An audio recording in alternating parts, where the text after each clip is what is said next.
These are the ways not to miss the Master's teachings. But what do?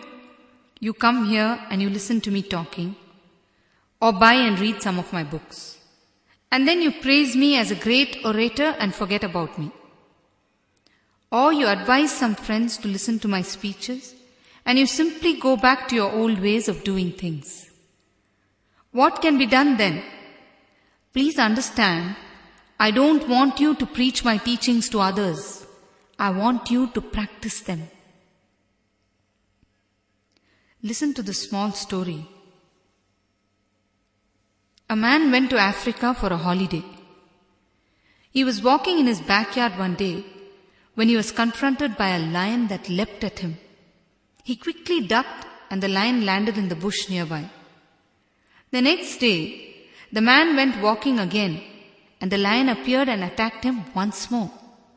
But again he ducked and it landed further away in the bush nearby. The next day, the man stood inside his house and looked outside to see if the lion could be seen anywhere. He spotted the lion behind a bush, and to his amazement, he saw the lion practicing low jumps. See, when you apply the knowledge that you gain, you can grow in life. When you simply want to collect knowledge, it is of no use. If you are going to simply collect knowledge, only your memory will grow, not your being. All the knowledge gained should be applied to your inner growth. Else you are no more than a walking library. I have seen people, they read voraciously and they listen to different people's lectures on philosophy and they also talk extensively about it. But when it comes to application, they are totally lacking. They simply become books for other people's reference. They read and they don't digest it fully. They simply vomit it on others, that's all. Then what is the use?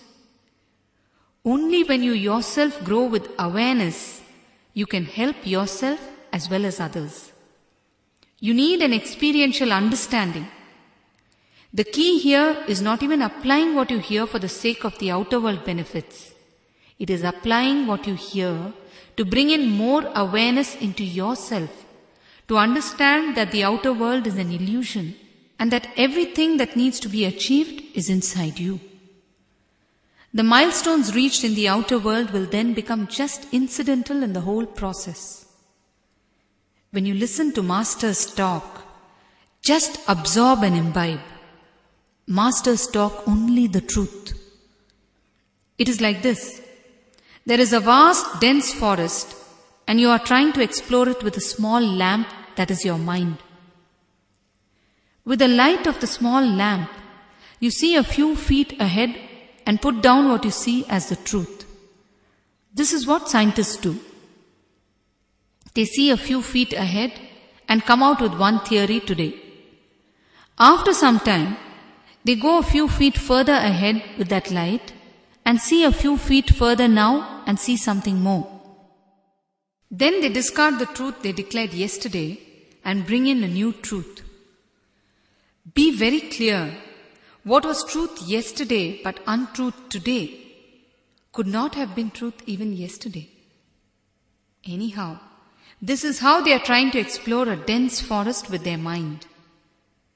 But imagine now that there is a flash of lightning and the whole forest becomes visible in that single flash. Then you know the whole forest and you can go about explaining things as and when needed. This is what enlightenment is all about. It is seeing the whole forest in a single flash of lightning. Once this happens, you simply know. That is why what was truth to one master is truth to another master also. Their expressions may vary, but their ultimate experience is one. Either by experience you know or you don't know. When you try to answer with your intellect, you create only philosophies. So don't philosophize. Work on turning your understanding into an experience. In most of the tea shops in remote villages in India, you can see a familiar scene. There will be some standard visitors for the shop every day who discuss all the great philosophies of the world. The heads of all the great gods, masters and politicians will be properly chewed and digested by these people. All the atrocities being committed in town will be discussed without an exception. The whole world will be brought under scrutiny for lack of order and discipline. Finally, the man who spoke all this will finish his tea and he will leave, saying that he will pay for his tea the following day. The man who could not even pay for his tea will sit on the tea shop bench and read the newspaper from the first page to the last and pass judgment on everything that he has read. Even the editor would not have read the paper so thoroughly. The amount of time that these people spend at the tea shop benches would probably even cause depression on the benches. They spend all their time in this fashion. They don't spend one moment in trying to achieve anything. So the least you can do is internalize what I am saying and start feeling the truth behind it. Patanjali says, if you can bend 5 inches today, try to bend a half inch more tomorrow. Like this, you should work steadily towards experiencing the truth that I am giving you. Else, you will be no better than the people in the tea shops. They cause depressions in the benches, while you will cause holes in the mats sitting here, that's all. The problem is, most often when we hear words of wisdom spoken, we always feel that it is exactly applicable to our friend or relative who is listening to the lecture. We apply it to them and we secretly hope that they have got the message. In doing this, you have missed the message, that's all. I tell you, when I talk to you. Even if there are 1,000 people in the hall, I am talking to you. Please try to understand this. Every word of mine is pregnant with the energy that is meant for you. So please don't listen with such ideas in your mind. Especially when husbands and wives come to listen to the lectures. When I say a few things pertaining to practical issues, the husband will think, she should hear this. And the wife will think to herself that the husband should hear it. At the end, both will miss it.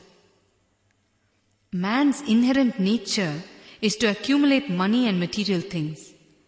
At some point in time, he realizes that there are things that money can't get him. His pace in gathering wealth automatically decreases. He then starts gathering words or intellectual knowledge. This process somehow never stops. He becomes greedy for more and more words. One who has stopped gathering wealth and words will start searching for true knowledge. Often we ask questions not because we really want to know the answer, but simply because we are greedy for more words or because we want to show that we know something. If you look deep inside, only one question will arise, and that is the original question for yourself. If that question is answered, you will become enlightened. One man asked me, Swamiji, what is God? I slowly changed the subject and inquired about his family and his business. We spoke for nearly 2 hours. In those 2 hours, never once did he get back to his initial question. At the end of it, I told him, Ayya, you asked me a question as soon as you came in. I did not answer it because it was not a question from deep inside you. If the question arises from deep inside us, we will never forget it, or we will never rest until we are satisfied with the answer. Some people ask questions, give the answers themselves, and then ask me for an answer. They are merely looking to collect supporting words from me, that's all. Questions are really a scramble for gathering words and collecting within us. We get a great feeling about ourselves when we gather these words.